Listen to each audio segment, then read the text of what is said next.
दुनिया में एक ऐसा फ्यूल भी है जो हमारी लगभग सारी परेशानियों को सॉल्व कर सकता है। ये ईवीज में यूज होने वाली बैटरीज के जितना पॉल्यूशन भी क्रिएट नहीं करता है एंड ये हाइड्रोजन से सस्ता भी है एंड डीजल जितना ताकतवर भी। तो आज की इस वीडियो में हम यही बात करने वाले कि ये फ्यूल क्या है, इस फ्यूल को किस तरीके से बनाया जाता है, इसके पीछे की क्या टेक्नोलॉजी है एंड ये इकोनॉमिकली कितना वाइबल है हमारी कंट्री के लिए। तो वीडियो को लास्ट तक जरूर देखना और आखिरी तक बने रहना। मेरा नाम है Naman and I am CEO and co-founder of टेक्यान।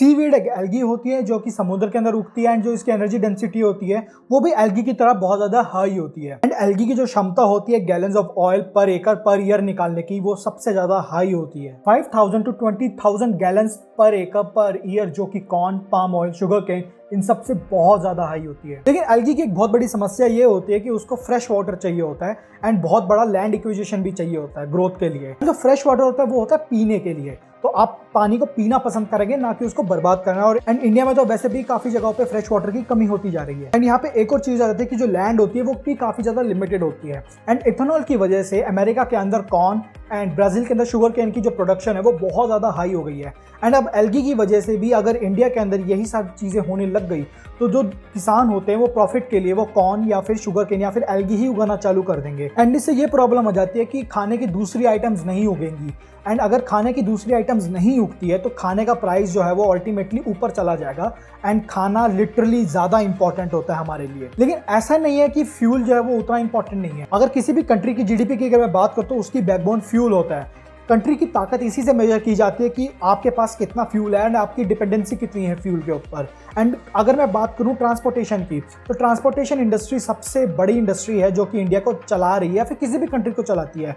अगर हमें खाने को एक जगह से दूसरी जगह लेके जाना है या फिर हमें रॉ मटेरियल्स को एक जगह से दूसरी जगह लेके जाना है तो हमें फ्यूल की नीड है एंड एक ऐसा फ्यूल जिसकी एनर्जी डेंसिटी भी बहुत ज़्यादा हाई हो एंड वो कंपेरेटिवली सस्ता भी हो एंड उसके लिए हमें कोई ज़्यादा खर्चा भी ना करना पड़े एक नया इंफ्रास्ट्रक्चर बनाने के लिए। वहीं पे आ जाता है सीवीड बायोफ्यूल। देखो लॉजिक बहुत ज़्यादा सिंपल है।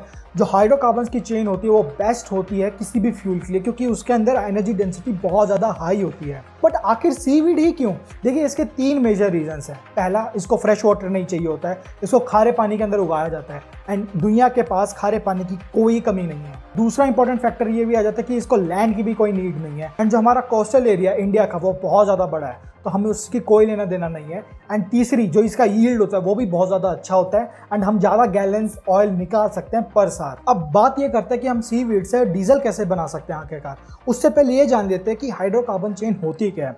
अब जैसे हमें नाम से ही पता चल रहा है कि इस चेन के अंदर हाइड्रोजन एंड कार्बन की कॉम्पोजिशन को हम हाइड्रोकार्बन चेन बोलते हैं एंड ये चेन छोटी भी हो सकती है एंड बड़ी भी हो सकती है एंड फायदा ये रहता है कि जितनी बड़ी चेन होगी उतनी ज़्यादा हमें एनर्जी डेंसिटी मिलेगी। फॉर एग्जांपल CH4 जिसको हम मेथनॉल बोलते हैं एंड दूसरा आ जाता है C2H6 जिसको हम इथेनॉल बोलते हैं and similarly C15H32 to C18H38 ये चेन डीजल की होती है। एंड सीवीड के अंदर दो बेसिक कंटेंट्स होते हैं। पहला जो सीवीड होता है वो 80% ऑफ वाटर होता है यानी कि H2O, वहां से हमें हाइड्रोजन मिल जाता है। दूसरा जो सीवीड होता है वो इन्वायरमेंट से एब्जॉर्ब कर लेता है सारा का सारा कार्बन डाइऑक्साइड जिससे हमें कार्बन मिल जाता है एंड जो एनर्जी इसके अंदर डालनी होती है वो डालता है सूरज, जो कि ये फोटोसिंथेसिस के लिए सोलर एनर्जी से लेता है एंड बेसिकली हम यहाँ पे सोलर एनर्जी को केमिकल एनर्जी में ही कन्वर्ट कर रहे हैं। साथ में सीवीड एल्गी के अंदर काफी सारा जो अमाउंट होता है वो लिपिड्स या फिर ऑयल का भी होता है एंड इसी को बाद में एक्सट्रैक्ट करके हम इससे ऑयल निकालते हैं एंड इसको फार्मिंग करने के लिए एक स्पेशल काइंड ऑफ टैंक बनाया जाता है जिसको फोटो बायो रिएक्टर्स बोला जाता है एंड इसको दिन के अंदर सरफेस के ऊपर लेके आ जाते हैं पानी के, जहाँ से ये एनर्जी को एब्जॉर्ब कर सके सोलर की एंड बाद में इसको रात के टाइम पे पानी के अंदर ले जाते हैं जहाँ से वो उस रीजन से पर्टिकुलर न्यूट्रिएंट्स को एब्जॉर्ब कर सकता है। अब क्योंकि जो इसका बायोमास मटेरियल होता है वो 80% ऑफ वाटर होता है तो हमें इसको पहले सुखाना पड़ता है एंड हम सुखाने के बाद ही फर्दर एक्सट्रैक्शन प्रोसेस को कर सकते हैं। तो यहाँ पे मेनली तीन मेथड्स का यूज करते हैं। पहला आता है सॉल्वेंट मेथड। ये जो मेथड होता है काफी ज्यादा कॉम्प्लेक्स होता है लेकिन जो इसकी यील्ड होती है वो बहुत ज्यादा अच्छी होती है। फिर आता है मैकेनिकल मेथड जो कि हर ऑयल इंडस्ट्री के अंदर यूज करा जाता है, चाहे वो पाम ऑयल हो, कोकोनट ऑयल हो या फिर आपका सोयाबीन ऑयल हो, उसको निचोड़ से उसके ऑयल निकाल दिया जाता है। ये बहुत ज़्यादा चीप होता है एंड कॉस्ट इफेक्टिव भी होता है, लेकिन प्रॉब्लम ये आती है इसके अंदर वेस्टेज काफ़ी ज़्यादा हो जाती है एंड जो इसकी यील्ड होती है वो भी ठीक ठाक ही होती है। फिर आता है केमिकल मेथड जो कि सबसे ज़्यादा न्यू मेथड है, इस पर बहुत ज़्यादा रिसर्च भी करी जा रही है एंड ये बहुत ज़्यादा कॉम्प्लेक्स भी होता है क्योंकि यहाँ पे हम सॉल्वेंट्स एंड एंजाइम्स का यूज़ करके इसको फैटी एसिड्स के अंदर तोड़ना होता है। फिर जब इसका ऑयल एक्सट्रैक्शन कर दिया जाता है तो वेस्ट मटेरियल बचता है, हमें उसको पानी में दोबारा फेंकना पड़ता है। ऐसा इसलिए होता है क्योंकि जब ज़्यादा अमाउंट के अंदर सीवीड वहाँ पे उगना चालू हो जाएगा, तो उस पर्टिकुलर रीजन में न्यूट्रिशन की डिप्लीशन होनी चालू हो जाएगी एंड जो वहाँ का एनवायरनमेंट है वो खत्म होना चालू हो जाएगा। एंड यहाँ पे तो हम सिर्फ ऑयल निकाल रहे हैं, तो हमें न्यूट्रिएंट्स की कोई कमी नहीं है, ना तो हमें कोई उसकी ज़रूरत है, तो हम उसको दोबारा से पानी में फेंक देते हैं, जहाँ से ये जो रिसाइकिल प्रोसेस है न्यूट्रिएंट्स का वो दोबारा चालू हो जाता है एंड जो फर्दर आगे प्रोडक्शन की जाएगी तो वो न्यूट्रिएंट्स वहाँ पे यूज़ हो जाएंगे। अब बात करते हैं प्रोसेस की। देखिए हमने इससे ऑयल तो निकाल दिया, लेकिन उस ऑयल को काम करने के लिए, उसको एक अच्छे फ्यूल के कन्वर्ट करने के लिए हमें उसको कई सारी मेथड से गुजारना पड़ता है एंड इस मेथड से यूज़ करके आप उससे कुछ भी बना सकते हैं, चाहे वो इथेनॉल हो, बायोफ्यूल हो, डीजल हो। इस मेथड को बोलते हैं थर्मल कन्वर्जन प्रोसेस एंड ये मेनली 3 प्रोसेस के अंदर किया जाता है। तो पहला प्रोसेस होता है पायरोलिसिस, दूसरा होता है माइक्रो इमल्शन एंड जो सबसे इंपॉर्टेंट है जिससे हमें डीजल मिलता है उसको बोलते हैं ट्रांससेट्रिफिकेशन। अब ट्रांससेट्रिफिकेशन के अंदर होता क्या है कि हमें इस ऑयल को रिएक्ट करवाना पड़ता है अल्कोहल से, जो कि बेसिकली इथेनॉल या मिथेनॉल हो सकता है, किसी कैटालिसिस के प्रेजेंस के अंदर, जो कि इसको फर्दर ब्रेक डाउन कर देता है इथाइल ईस्टर्स में एंड फैटी एसिड्स में, जिसका केमिकली जो डीजल से सिमिलर होते हैं एंड इसी वजह से हमें ये पर्टिकुलर डीजल जितना ही एनर्जी डेंसिटी प्रोवाइड कर सकता है। अब इसको कंपेयर करते हैं हमारी ट्रेडिशनल ईवी से एंड हाइड्रोजन कार से कि क्या कंपैरिजन है। अब देखिए किसी भी फ्यूल को जब हम किसी भी फ्यूल से कंपेयर करते हैं तो वहां पे हमें एक फैक्टर का जो सबसे ज्यादा ध्यान रखना पड़ता है वो होता है उसकी वॉल्यूमेट्रिक एनर्जी डेंसिटी। अगर मैं बात करूं ईवी बैटरीज की, जो उसकी एनर्जी डेंसिटी होती है वो होती है 400 to 700 वाट आवर पर लीटर, लेकिन अगर उसी तरफ मैं हाइड्रोजन की बात करूं तो उसकी एनर्जी डेंसिटी होती है 1300 वाट आवर पर लीटर, या फिर अगर मैं कंप्रेस फॉर्म की बात करूं तो 5 to 10 मेगा जूल पर लीटर। एंड दूसरी तरफ अगर मैं सीवीड एंड बायोफ्यूल की बात करूं तो उसकी एनर्जी डेंसिटी होती है 13,000 वाट आवर पर लीटर या फिर 36 मेगा जूल पर लीटर। एंड यहाँ पे आप क्लियरली देख सकते हैं जो सीवीड बायोफ्यूल है वो हाइड्रोजन से एंड ईवी से अपर हैंड रखता है। फिर एक और जो बहुत इंपॉर्टेंट फैक्टर आता है वो होता है उसकी एफिशिएंसी। आपने प्रोडक्ट तो निकाल लिया, उसकी एनर्जी डेंसिटी भी अच्छी है, लेकिन क्या आप उतनी एनर्जी डेंसिटी उससे निकाल सकते हैं या नहीं निकाल सकते हैं।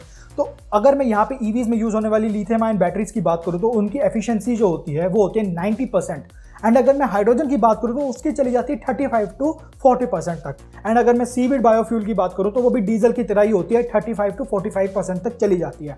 एंड यहीं पे एक बात आ जाती है कि जो हाइड्रोजन की एनर्जी डेंसिटी है एंड अगर मैं उसकी एफिशिएंसी को कंबाइन कर दूं तो वो हर हालत में कम ही मिलेगा डीजल या फिर सीवीड बायोफ्यूल से। एंड एक और जो बहुत इंपॉर्टेंट फैक्टर होता है वो होता है एनवायरनमेंट, क्योंकि आज तक जितना भी हल्ला किया जाता है डीजल के ऊपर वो एनवायरनमेंट को लेकर ही तो किया जा रहा है। अब मैं एनवायरनमेंट की बात करूं तो ये तो तीनों प्रोसेस या फिर तीनों फ्यूल जो है ये एक्चुअली के अंदर कार्बन एमिशंस करते हैं, कुछ डायरेक्टली करते हैं कुछ इनडायरेक्टली करते हैं। अगर फॉर एग्जांपल अगर मैं ईवीज की बात करता हूं तो उसकी बैटरीज को बनाने के लिए हमें लिथियम एंड कोबाल्ट की यूज करना पड़ता है, जो कि एक्चुअली के अंदर काफी ज्यादा कार्बन एमिशंस करता है। एंड दूसरी तरफ अगर मैं इलेक्ट्रिसिटी से चार्ज करने की बात करूं तो अभी भी आज हम रिन्यूएबल एनर्जी सोर्सेज से इलेक्ट्रिसिटी को प्रोड्यूस नहीं करते हैं, हम यहाँ पे बेसिकली कोल से ही प्रोड्यूस कर रहे हैं, तो यहाँ पे कार्बन एमिशंस तो हो ही रहे हैं।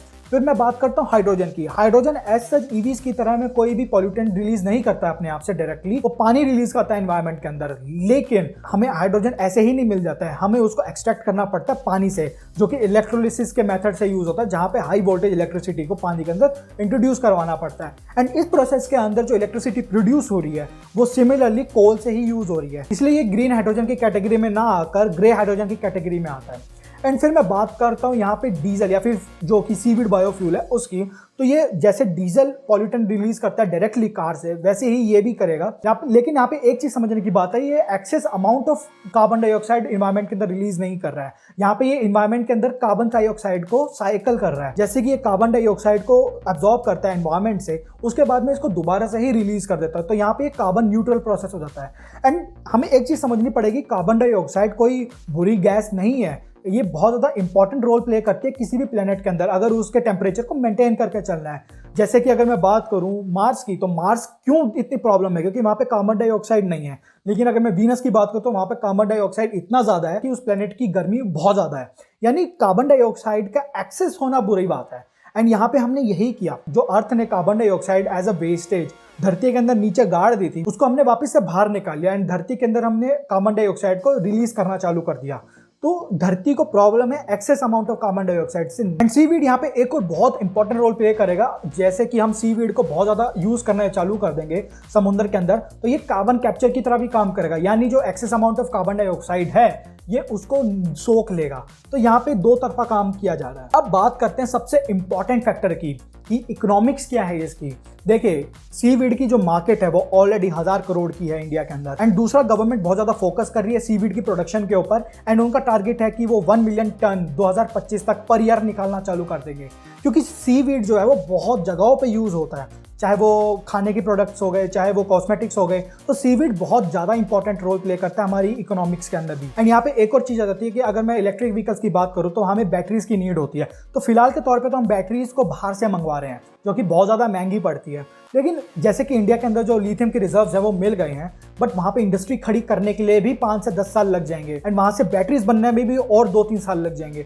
तो काफ़ी लंबा पीरियड लगता रहेगा। एंड दूसरी तरफ अगर मैं बात करूँ हाइड्रोजन व्हीकल्स की, वो बर्बाद है, वो फेल टेक्नोलॉजी है। मैं ऑलरेडी इसके लिए वीडियो बना चुका हूँ, मैं कमेंट पिन भी कर दूंगा, साथ के साथ मैं डिस्क्रिप्शन में भी डाल दूंगा एंड स्क्रीन पे भी लगा दूंगा। आप उस वीडियो को जरूर जाके देखिए कि कैसे हाइड्रोजन कार्स इंडिया को डिस्ट्रॉय कर सकती है। एंड यहीं पे अगर मैं बात करूं सीवीड बायोफ्यूल की, तो ये इतना जरूरी इसलिए हो जाता है क्योंकि ये इमीडिएटली काम कर सकता है। पहली बात तो जरूर ये महंगा जरूर पड़ेगा स्टार्टिंग के अंदर, ये हर टेक्नोलॉजी के साथ में, लेकिन आगे फर्दर टेक्नोलॉजी की प्रोसेस के अंदर इसकी जो अमाउंट है वो कम होना चालू हो जाएगी। एंड दूसरा सबसे इंपॉर्टेंट है, इसको हैंडल करना बहुत आसान है क्योंकि ये डीजल ही है। आपको कोई भी मेजर चेंज करना ही नहीं पड़ेगा इंफ्रास्ट्रक्चर के अंदर। ना तो आपको चार्जिंग स्टेशन खड़े करने पड़ेंगे, ना आपको हाइड्रोजन के लिए अलग से गैस फ्यूल स्टेशन बनाने पड़ेंगे, ना तो आपको गाड़ियां चेंज करनी पड़ेगी। सेम इंजन का आप यूज कर सकते, लिटिल टू नो मॉडिफिकेशन। तो यानी ये हर महीने से इकोनॉमिकली बहुत फायदा दे सकता है इंडिया को। एंड मैं ऑनेस्टली एक एज अ ईवी स्टार्टअप होने के बावजूद ये बात बोल रहा हूँ, जो ईवीज बैटरी है या फिर जो ईवी टेक्नोलॉजी है वो 2 व्हीलर एंड 3 व्हीलर के लिए परफेक्ट है।